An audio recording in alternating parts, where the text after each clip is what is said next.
Good afternoon, everybody, and welcome to the final Masterclass for December 2018. We are going to explain and go through a very powerful feature in HROnboard list of values. It is really powerful and it can be really straightforward, but it can also be extremely complex as well. But it's really turning something that is quite complex into something really simple when you're creating an offer. And I think that's the key thing. So I'm going to hand over to Scott, who's going to take you through exactly what list of values is.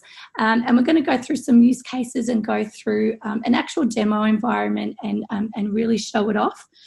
Now, we've got a pretty full class today, and sometimes Zoom doesn't like us demoing in the product. It's a bit heavy on the bandwidth, so fingers crossed there's not too much of a lag, but if there is, we'll just have to deal with it at the time. But over to you, Scott. Cool. So let's start with what is it? So a list of values at its most basic level it's a way of maintaining a drop-down list of options in HROnboard. The really powerful part about it is that you guys can access it and maintain it on your end. So you don't need to come through HROnboard support for that. It's much faster in that you can do it on your end. The other really powerful thing about it is that it allows you to limit what options are appearing in your drop-down based on a selection that you've already made. So I'll show you what that looks like. So here we can see I'm making an offer for Tyrion Lannister. If there's anyone that's a Game of Thrones fan out there. And we can see just down the bottom here, I haven't filled out my department or my manager yet. So what I'm wanting to do is just click on here, and it just looks like a normal drop down. But this is one that you guys can add and remove values for and edit. And if I select sales, I then have my managers appear here. So I'm going to select Jon Snow as my manager. He'd be a good salesman, I reckon. Well, there we go. So we can see straight away when we make that selection, his position, King of the North, appears, and his email, john_rocks@hotmail.com. So this is really showing that when you guys are creating an offer, you don't necessarily have to repeat the same information over and over again. We can automate it to just stop as much manual data as possible. Is that right? Yeah, that's exactly right. So one of the challenges without list of values is that you don't want to create a drop-down list that's constantly changing, because you don't want to have to come through, support every day and saying, we've got a new manager in our IT department or anything like that. Yep. Whereas now it's much more flexible and much faster for you to maintain. So you don't need to free type this information anymore. You can use a list of values to do it. Cool. So if I then pop back up here and change my department to finance, you can see that my manager has now disappeared. And if I select here, I've now got a different list. So we'll go ahead and we'll select Eddard Stark now. And we can see the new position for head of House Stark, and the email Honourable Ed has now come through. So it's also about accuracy as well. Yeah, that's exactly right. So you minimise all the data entry errors, especially when you've got things like notifications that can be based off this information. So, if you type in a wrong email and goes to the wrong person, we're taking all of that out by using this. Yep, cool. Cool. So that's what it looks like when you're creating an offer. Some other use cases that we've seen assigning things like cost centres for a department. So if you want to capture that information in HROnboard, you could have another field down here for a cost centre. We've seen a lot of uniform requirements. So that's one that the new hire will complete, but often that can change. You might get different sizes come in, so that's something that you can maintain as well.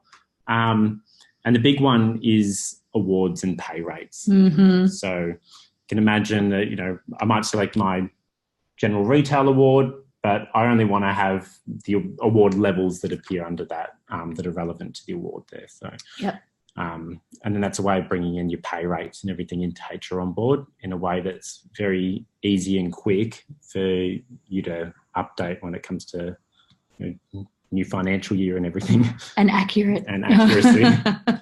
Accuracy is a big one. Yeah.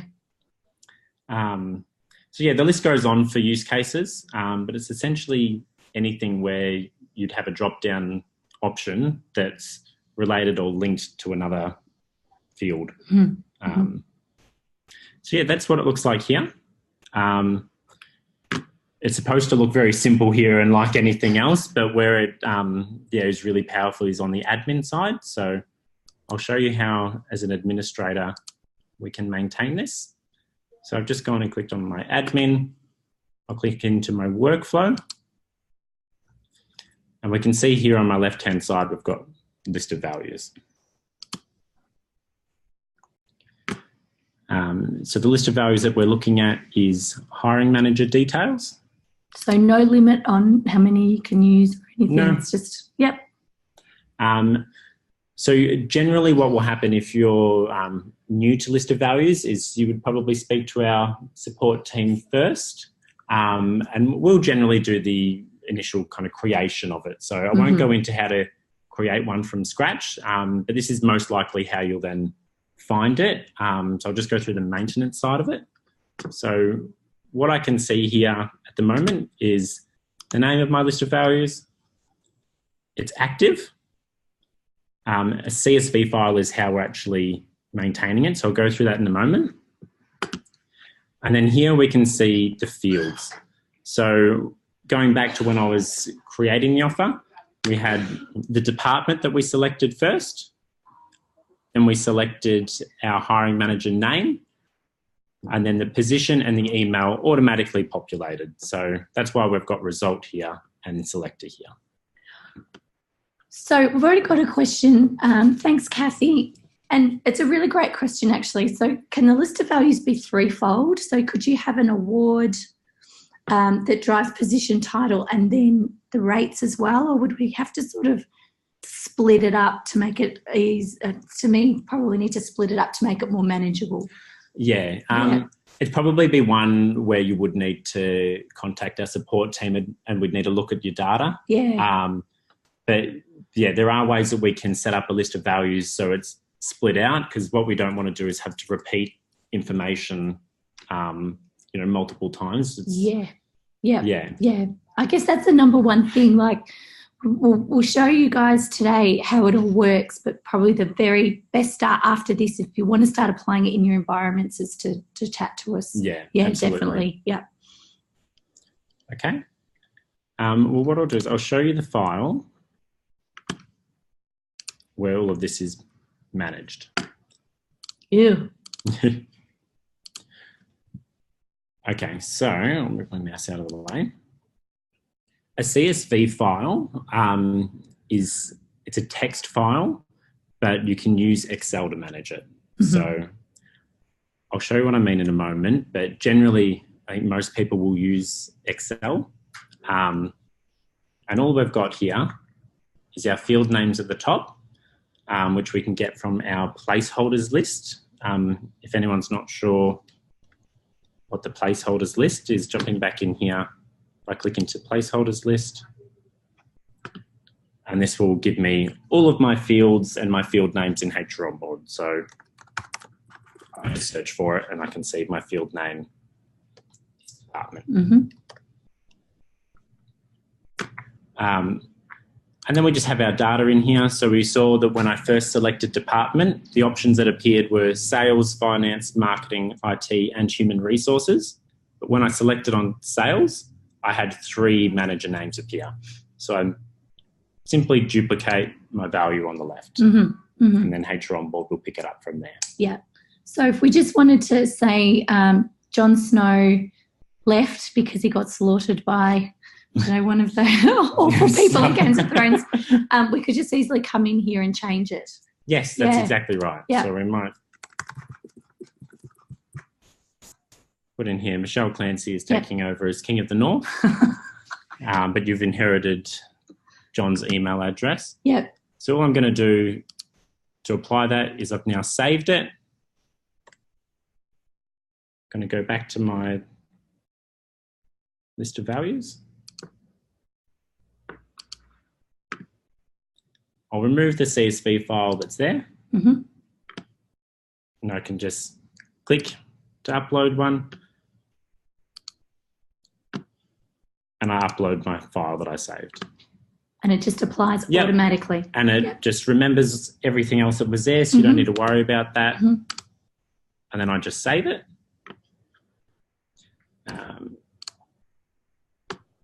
And that will apply straight away on my offer. So on the next offer that you're creating, it won't apply to anything in transit? List of values will actually apply in transit if I try to update my values. So I'll show you. Yep. I love learning something. So if I select sales, I've now got Michelle Clancy appearing. It's very cool. Yep. Okay. So that's how to edit your list of values. So it is quite simple. Excel can create its own issues in using a text file and using Excel to manage it. We do have a help guide. So if I click on need help here, I can either search for list of values and find it here. Or if I scroll all the way down to the bottom when I just first go into the help center, I can see our administration guide and all of the areas here. And then we've got a list of management here. Cool. So Kat, hey Kat, she has asked if we can create a list of values just for one location. No. So if you're using a list of values and basing it off a location, you'll need to do it for all of your locations. So for all of your locations, Kat. Sorry. Sorry. But give us a call if you want to talk through your purpose and what you want to use it for, because there might be another way that we can do it. But on the face of it, no. But if we delve a bit deeper into what you want to achieve, we might be able to come up with something. Yep. Cool. So we've got our list of values guide here. As a text file, it just doesn't, Excel doesn't sort of split it out, I guess. So it'll just appear as a whole bunch of commas and values there. And it's a bit harder to maintain. The challenge with using Excel that you need to overcome is when you're using numbers in your list of values, so think your pay rates and everything. I'm sure that everyone's had an experience with Excel where they've lost leading zeros or ending zeros and that kind of thing. So the way to overcome that, if we start talking about troubleshooting, is if I type in, for example, mobile number and I lose my zero, if I just highlight my Excel file and I change the format to text, and I type in my number again, it doesn't edit anything. So that's probably the best thing for you guys to do if you are looking at doing anything with a list of values that has numbers in it. Just format the whole thing as text, and then you don't need to worry about Excel changing any formatting. And that's the easiest way to do it. That's a good tip. Yep, definitely. And we've got another question from Kathy. So Kathy's asked, can we also have the other free field option? So have an option that says other, and then you can put in your own text. I'm thinking is what you're getting at there, Kathy. Yeah, so it does depend on your use case, but what you might have in here, for example, is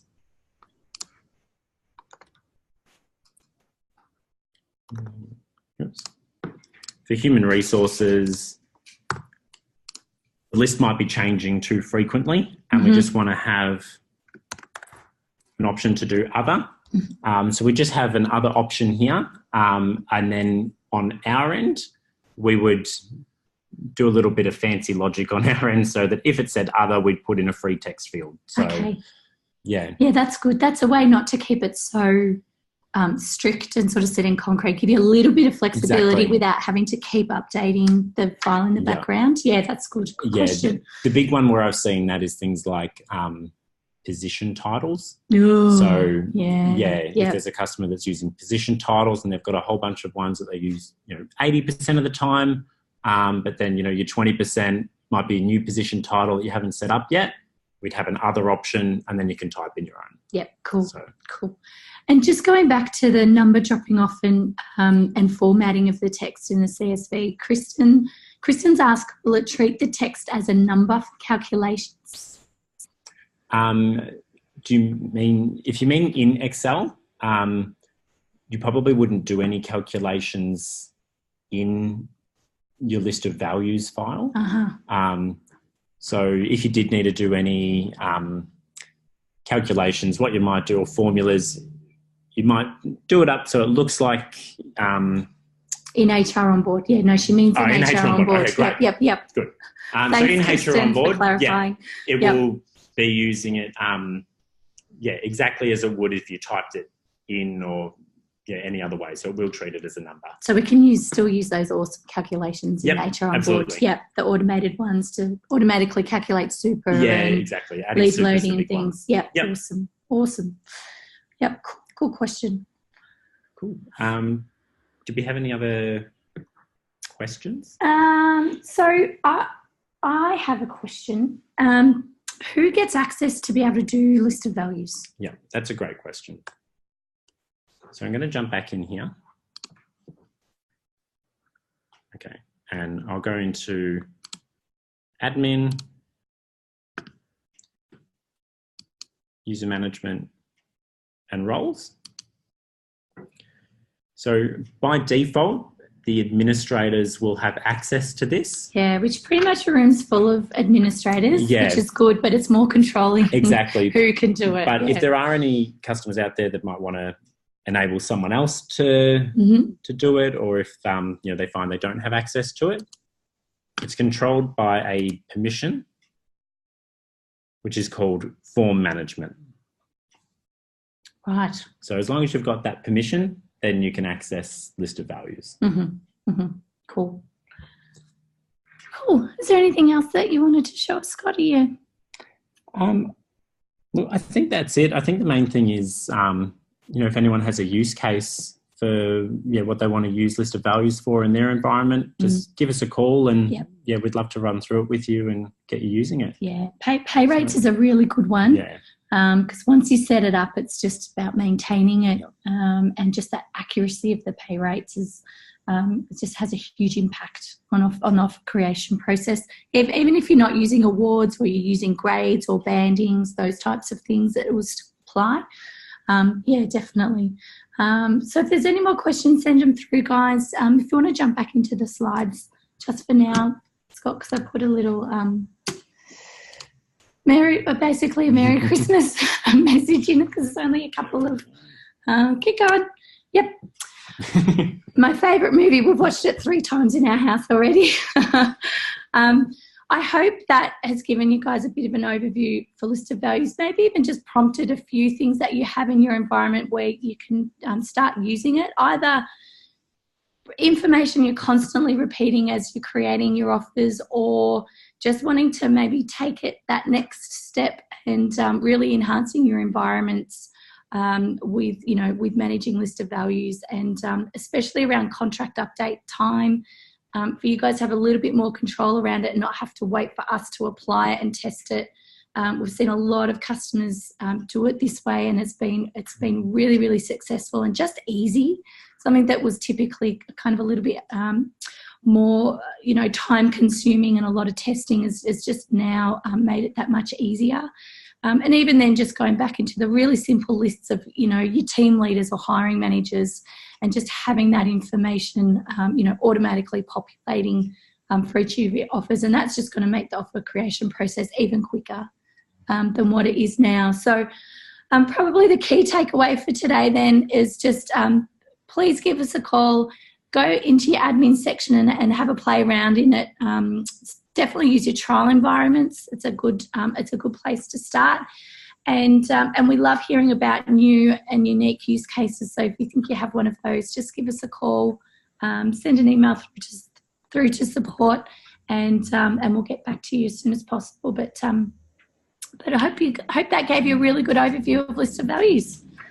And I think we're finishing earlier so we can all have a longer lunch. And I can have a drink of water.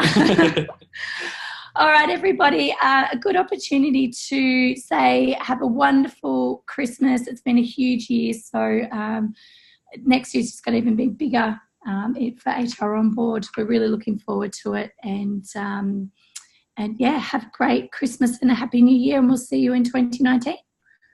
All right, thanks, guys. Thanks, everybody. Bye.